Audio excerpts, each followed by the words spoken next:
야권에서는 민주당과 조국 혁신당이 텃밭인 호남을 두고 치열하게 맞붙고 있습니다. 다음 달 16일 치러질 재보궐선거 때문인데요. 국회의원 선거는 없고 군수를 뽑는 선거인데 조국 혁신당이 사활을 걸고 나서면서 집안 싸움으로 번지고 있습니다. 먼저 포문을 연 조국 대표 발언부터 차례로 들어보겠습니다.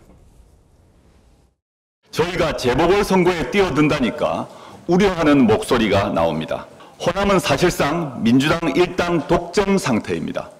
고인물은 썩습니다. 어떤 분들은 이렇게 여쭙습니다. 꼭 호남에서 민주당과 싸워야 하느냐? 집 주방에 프라이팬 여럿 갖고 계시지요? 이번에 열 전도율이 매우 좋은 프라이팬이 새로 나왔습니다. 최신형 프라이팬 새로 하나 장만해 보십시오. 조국 대표가 본인의 고향인 부산은 내팽개치고 엉뚱하게 민주당의 본산인 전남에서 민주당을 상대로 집안 싸움을 주도하고 있습니다. 윤석열 정권에 맞서는 새빙선을 사임했던 초심을 되돌아보시고 독재 정권의 폭주를 막는 데 집중할 때라는 점을 잊지 마시길 바랍니다. 조국 대표가 민주당을 겨냥해서 고인물은 썩는다 이런 말을 했거든요. 민주당이 고인물이란 뜻입니다.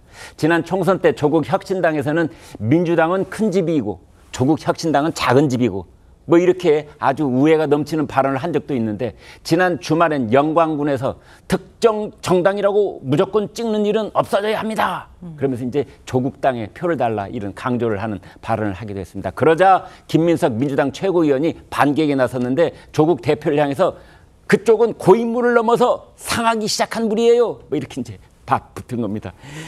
조국정님이 예전에 예견하신 대로 드디어 호남에서 양쪽이 부딪히는군요.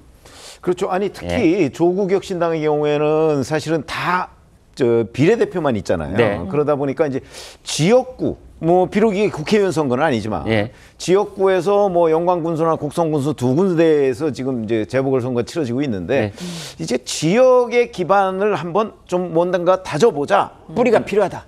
왜 그러냐면 사실은 교섭단체가 지금 그 국회의원 의석 20석인데 그걸 10석으로 낮춰달라고 민주당이 사실은 약속을 했었어요.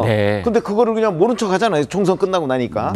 아마 이런 부분이 굉장히 감정적으로 전 상해 있다고 봅니다. 그래서 뭔가 지역에서 힘을 보여주지 않으면 민주당으로부터 계속 이렇게 뭔가 괄시를 받을 수밖에 없다는 아마 그 각오를 이번에는 단단히 한 것 같아요. 그러다 보니까 본인이 그 호남에 월세살이를 하겠다 그래서 지금 출퇴근하고 있잖아요. 호남에서 그 정도로 결기를 보이고 있는 거는 그 뭐 상대가 민주당이기 때문이 아니고 조국 혁신당이 뭔가 지역 기반을 이번에는 확실히 좀 기반을 토대를 마련하자 이런 거거든요. 그러려면 지역구 당선이 있어야 된다. 그러려면 현실적으로 가능한 곳은 영광군수나 곡성군수 그 둘 중에 특히 영광군수의 경우에 가능성이 보인다. 아마 이렇게 판단을 한 것으로 보여요. 그러니까 이제 오늘 이재명 대표도 내려가잖아요. 이거 그렇게 간단한 상황이 아니다. 이렇게 본격적인 상황이 벌어지는군요. 보입니다. 그런 점에서 이제 이 둘의 싸움은 뭐 그렇다고 해서 뭐 둘이 완전히 뭐 헤어지는 국면까지 가지는 않겠지만 적어도 10월 16일 재보궐선거까지 영광군수를 둘러싼 쟁탈전은 대단히 치열해질 것으로 보인다. 이렇게 보입니다. 지금은 이제 군수 선거지만 다음에 국회의원 보궐선거가 있게 되면 그때도 역시 이런 상황이 벌어질 가능성이 높군요. 상황은 이제 그 시시각각으로 변하게 마련이지만 이번에도 사실 부산 금정구청장 같은 데에서는 이런 싸움이 벌어지지 않고 있거든요. 왜냐하면 금정구청장의 경우에는 워낙 국민의힘이 유리한 지역이기 때문에 근데 만약에 국회의원 보궐선거가 호남에서 생겼다. 그럼 아마 지금보다 곱하기 2배 정도는 치열한 싸움이 전개될 것으로 보입니다.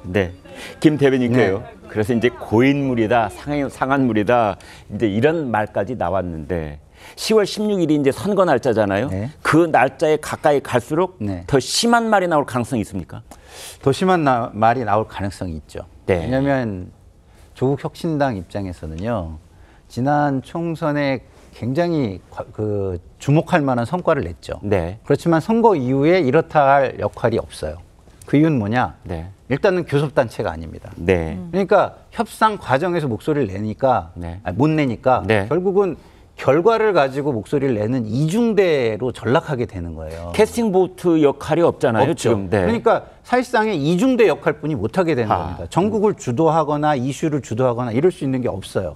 유일하게 전국을 주도할 수 있는 방법이 선거에서의 영향을 보여주는 겁니다. 네. 그래서 이번 선거가 굉장히 중요하죠. 그래서 이번 선거는요, 이 정당이 선거를 통해서 이 정도의 영향력과 국민의 지지를 가져갈 수 있네라는 걸 보여주는 게 있고요. 또 하나는 좀 전에 민주당에서 얘기를 했듯이 민주당의 본산, 네. 전통 텃밭을 어떻게, 거기에 흐름이 어떻게 진행되느냐의 어떤 가늠자가 되는 그런 거가 되는 겁니다. 지금 영광 이 군수 선거가요. 네. 제가 호남 전남 분들을 좀 만나서 취재를 해보니까요. 예. 만만치가 않습니다. 아, 그렇군요. 예. 지금 오히려 제가 만난 분들은 뭐 소수긴 하지만 그분들만 놓고 보면은 오히려 조국 혁신당의 지지가 강하면 강했지 약하지 않다는 의견이거든요. 자, 그렇다면은 그 군수 선거의 예. 결과가 이재명 대표의 시즌2에 대한 성적표 역할도 하겠네요. 그렇죠. 그리고 네. 다음 지방선거에서 조국 혁신당의 약진을 네.